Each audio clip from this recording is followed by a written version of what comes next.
Welcome.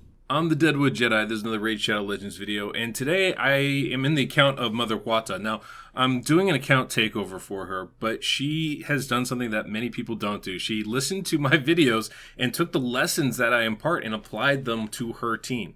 So very often we get caught up, and I do this too, you get caught up on the specific champion. Oh, they got a Valkyrie. Oh, there's a Draco in there. I can't do all that stuff. And what we miss are the lessons and the things we're talking about that those champions just happen to be involved in. Whenever I do these speed tuning videos, very rarely does it have to do with any specific champion. Now, occasionally it does, right? You get a champion that does something unique, like a Godseeker Iniri or Sandlash Survivor, that extends buffs, and not every champion can do that. But typically, what we're talking about aren't the specific champions, but we're talking about the things we want to bring, the ways we want to approach Clan Boss that works regardless of the people that we're using. So she did that, and she made a pretty interesting team. It's actually very well built. The champions are pretty solidly put together. And what she's doing is she's putting them into a 3-2 ratio. What does that mean? That means her champions are taking 3 attacks for every 2 attacks the Clan Boss takes. It's kind of an interesting speed tune. What it means is typically if you have a 3-turn skill, you're getting it back every other turn. If you have a 4-turn skill, it's really weird how that's going to be working. It's going to be very inconsistent. So there's some benefits and there's some disadvantages to running a team like this. And I found it kind of interesting and surprising that she was using that. But it's also very smart. So real quick, before we take a look at the champions, I do want to let you know I'm going to have a Game On video linked down below in the comment description of this video talking about some champions that I think would work really well in a 3-2 ratio team. So you definitely want to check that out. Also, if you enjoy the music from today's video, we have that Soundstripe link down below with code DeadwoodJedi. Save yourself 15% and you can get that music for yourself. That said, let's jump in and look at the champions. So the champions we're going to be bringing in today, we have Alton here, at 194 speed. You can see pretty well built defense and HP. Actually, I really like this build a lot. Good accuracy, good crit rate. That's all very solid. We also have Draco here. You can see 203 speed. Solid defense at 3,000. 33,000 HP is actually pretty good too. Almost 100% crit rate, which is great, and good accuracy on him. We have Duchess here. Duchess is going at 209 speed. Great defense on that. Good HP there. We're using her to block debuffs and, just be tanky, keep everybody alive per usual. The other champions we're going to be using, we have High Katoon is going to be one of our speed champions, going to make us go fast enough so we get to that 3-2 ratio. You see pretty decent defense, HP levels, and the speed of 217. And then the very last is going to be Farrakhan the Fat, give us some extra attacks, and extra debuffs. We have Farrakhan going at 168 speed, almost 4,000. 4,000 defense is pretty high, and 33,000 HP. So that's kind of the team we're running. This is a pretty well-built team. All those champions have lifesteal on. They all have solid amounts of defense, solid amounts of HP. Obviously, we can balance those out and fine-tune it. But, we have to deal with the gear that we have. And I don't know that we have that much luxury to really fine-tune it that much. But our damaged champions have crit rate. Our non-damaged champions don't. We're utilizing the skills where we need them. And I think that's a really smart approach in general. So, guys, I have everybody plugged into the calculator. This is the tune. Now I know you can't read it. It's too blurry, it's too far away. But what you can see are the colors. And so you can see we have 1 blue here in the middle with Duchess. And you got 2 after that, and then 1, and then 2, and then 1, and then 2. It's a 3-2 ratio. Taking 2 attacks, then 1 attack. That's 3 attacks in those 2 Clan Boss attacks. Everybody else is the opposite, right? Taking 2 attacks, and then 1 attack, and then 2 attacks, and then 1 attack. And so this is the visualization of that. Obviously, as we can kind of get a closer look here, you guys can see a little bit easier. You see Duchess taking 2 turns, everybody else takes 1, and then everybody else, sorry, it doesn't sync up until turn 9, excuse me. But here you go. You see Alton, everybody taking 2 turns, and Duchess takes 1. And then the next Clan Boss attack, Duchess takes 2 and everybody else takes 1. And it repeats like that as we go down throughout the fight. Now, obviously, if we could get, say, Alton to go here and place that increased defense buff regularly, then we'd have increased defense on everybody but Duchess for the entire fight, and we'd last longer. And subsequently, do more damage without having to change out any of the champions. So there's a lot of benefits to being able to mix some of this stuff up here, and that can help keep you alive, that can help do more damage overall, and just give you a better tune top to bottom. So being able to time out when those skills happen and how they go about. Now, you can also see, just visualize for a second, if we had Duchess going here so that everybody was taking a double turn here, and then everybody was taking a single turn after that, how whatever buffs we put here, if they're 2-turn buffs, will extend for everybody throughout that second attack from the clan boss. So Alton's increased defense, for example, or an ally protection or whatever, would extend all the way through and cover us for the entire fight. And that can be extremely strong. If we had a Skull Crusher, we had a Martyr, we had a Valkyrie, that can be extremely strong by keeping it on everybody and still giving everybody extra attack. So there's definitely some ways that this can be very advantageous for us. And, stuff that, that you might want to think about that maybe you hadn't thought about before, but can be really, really, really useful. So definitely something to consider. One of the things, though, you'll see Duchess here places that Veil and block debuff right before that stun, right? But by the time the second stun comes around, she doesn't have it.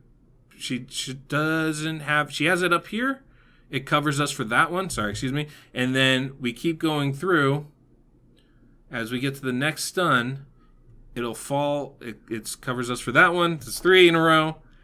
And then if we go to the last one here for the fourth stun, we no longer have block debuffs up. So eventually it does fall off. This is the hard part with the 4-turn cooldown. I know that wasn't the best example, but we don't have it up the full fight. It stays up for most of it, but not for the full fight. Now it's Duchess. It's fine. She's a great stun target. That's okay. But if we want those skills to be up the full time, we cannot do it unless it's on a 3-turn cooldown, and it has to be a 2-turn block debuff to be able to cover us for the full fight. It just becomes really tricky otherwise. So that's why even a Grizzled Jarl doesn't work perfectly in this, because the timing of it just won't be perfect. So just be aware of that. This is one of the reasons why this isn't the best comp in the world, but it's still useful. That said, let's go check out the run. All we have to do, we're just going to head into Ultra Nightmare here, click auto, and let it run. And you're going to see exactly how this works. Now, this team doesn't have the kind of synergies I would like. I find with these, it's better to have everybody take a double turn at the same time, and then you take a single turn at the same time. That way, for example, Alton's increased defense buff, we could actually speed tune this so that is the last thing placed every single time on that double turn. It would carry through the single turn, and we would have increased defense the full fight. If you watch this, if you pay attention, there's going to be plenty of times where we don't have increased defense. There's going to be plenty of times where we don't have Veil, because Duchess is on a 4-turn cooldown with that skill of hers. So she's never going to be super consistent with that perfect Veil. That block debuff is just not going to be a super consistent thing. There's nothing we can do about that 4-turn cooldown, right? That's the negative with this team. But you'll notice that Draco's going to be able to keep decreased defense and weaken up almost the entire fight. We're going to have poisons and HP burn up from almost the entire fight. The rest of this works really, really well. And we're in lifesteal, so we don't need extra healing. We can do it through the damage that we're dealing. Now, one of the issues, of course, with Farrakhan is Farrakhan has a decreased defense on his A1. Draco has some AI issues with the A1 where Draco won't place decreased defense and weaken if decreased defense is already on the clan boss. It's a bit of an issue. It hasn't been fixed yet by Plarium, surprise, surprise. So we maybe won't maximize all of our damage by having this team because, again, getting it fully speed tuned isn't going to happen. Farrakhan has 4-turn cooldowns on their skills, and Draco has 3-turn cooldowns. There's going to be some overlap. There's going to be some times where we want to put up decreased defense and weaken, and we can't because Farrakhan might have put up decreased defense already. So being aware of that, kind of paying attention to how this runs, that's going to happen. You'll also notice, and I think it's just about now, that we're starting to get fully in sync here. And if I'm not mistaken, yeah, it's actually going to be on turn 12 that we fully get ourselves in sync. And when that happens, you're going to see Duchess takes a double turn and everybody else takes a single turn, and then it switches where Duchess takes a single turn, everybody else takes a double turn. So it's hard to keep all the buffs up all the time. But, it is one of those things where we can time it where we could have most of the buffs up. And unfortunately, with the speeds we have, the way this is set up, it's not quite there. This is just kind of like an auto run. So it's not perfect, but it does do the job. Now, is it a 3-key team? I think if with RNGs on our side, then yeah, we need RNGs though to kind of back us on that. Most of the time, I would say no. And so that's kind of the trade-off there. Those are the things that we're going to be looking at that, we're going to be trying to improve as we remake this clan boss team. But you can see the advantages. We're getting lots of extra attacks in there. We don't have counterattack on this team. Yeah, we have ally attack, but we're getting more of those because we are going so fast. Because we are getting those double turns in. But you can watch right here. We'll start this off on the next turn so you can see exactly how many attacks we're getting throughout this fight. So here we go. Duchess goes first. Everybody else is going to take a single turn right here. Boom, boom, and boom. And then Duchess is going to get a second attack, and then the clan boss goes. Just like that. It's fine that Duchess takes a stun, but now you can see Draco, Farrakhan, Alton, Haikatoon all go. We get the speed buff, and that's what gives us that second turn.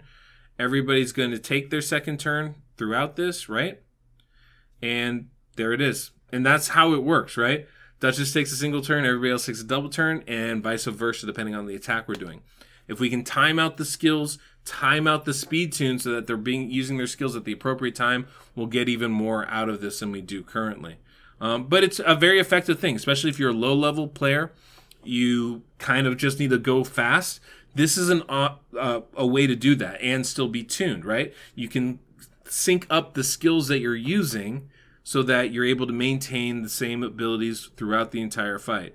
And that's a great way to go. Now, one tip, if you have two champions on 4-turn cooldowns, have them alternate their skills, right? So if, have it go every other turn. You can still tune it. It becomes a little bit more difficult, but you can do it. So you could run a Sepulchre Sentinel and a Duchess in this and keep block debuff up, I think, the full time, or at least most of the time, by making sure that Duchess is going to use their skill on their double turn, or every 2 attacks, basically, they go with their skills. And there should be very little overlap because they're in sync with each other, even if they're not in sync with the tune itself. It's kind of a similar thing that we do with the Batman comp, or any other 2-1 ratio team, right? You have them alternate when their skills are going, and they end up staying up for the full fight. Now, it's a little trickier with this, right? We're working with the 3-2 ratio, so it's not going to be fully in sync, but you can time it to make it a little bit more comprehensive in the coverage that you get for your team. But it's a pretty effective team. You can see we are already dying here. We're doing about 17, 18 million, so it's not quite where we want to be, but we've only taken 23 turns and we're dying, right? In 23 turns, that's not too shabby. 24, 25 turns. Now, what I'd like to do is extend this run so we're lasting into the 30s, and we're timing our things a little bit better so that our champions are staying alive a little bit longer. For me, that would be more ideal, that we time our debuffs so that they stay on the boss the full fight. And so we're going to try some unique things, see if we can't get a better result, even if we don't go as fast. But that's going to be for the next video upcoming. But you can see, this 3-2 ratio team can be productive, right? We're still getting the damage out. We're still getting the attacks out. And this is definitely something you want to be aware of. So that's today's video. This is kind of a niche kind of build. It's very unique. It's not something that I really recommend necessarily, but it is interesting and it is something that we can kind of come into. And depending on the champions you have, this can be useful for sure. I mean, if you have, let's say you have champions on 3-turn cooldowns, you can go with Skull Crusher, you can go with Martyr, you could go even with a Blind Seer, like I said. You could go with Alton. You know, these champions that go on 3-turn cooldowns and have these unique abilities that they can use. Frozen Banshee is going to be even better in a comp like this. Occult Brawler will be just great in a comp like this. Tayrell is going to be fine. Champions with skills on their A1 abilities aren't going to hurt you. Champions that you need to use their skills on 4-turn cooldowns are going to be less damaging. So, let's say, for example, you want to use a Grizzled Jarl or a Martyr to do your decreased attack. Well, you're getting more attacks in this, so you can pretty much rely on those skills happening at a pretty regular interval. Champions that are putting decreased defense out for 2 turns. A Rosin, well, now you know it's going to be up on the clan boss the full fight because they're getting those skills recycled every 2 turns. So there's not that one turn where you don't have those buffs up, or those debuffs up. So there's definitely some advantages as far as putting your debuffs on. it just becomes tricky with your buffs. But if you can get champions that have 3-turn skills, you can rotate those through. But I'll go over that in that game on video down below. So if that is something that you're interested in, definitely check that out. But hopefully this was something a little bit different, something you guys can take a little bit away from. Not focused on the champion so much, but on the tune that they're in, and kind of see maybe there's some ways that you can make this work for you in your clan boss team. So if that's the case, hit the subscribe, hit the like button. I don't know, guys. I'm just rambling at this point. So until next we meet, I'm the Deadwood Jedi.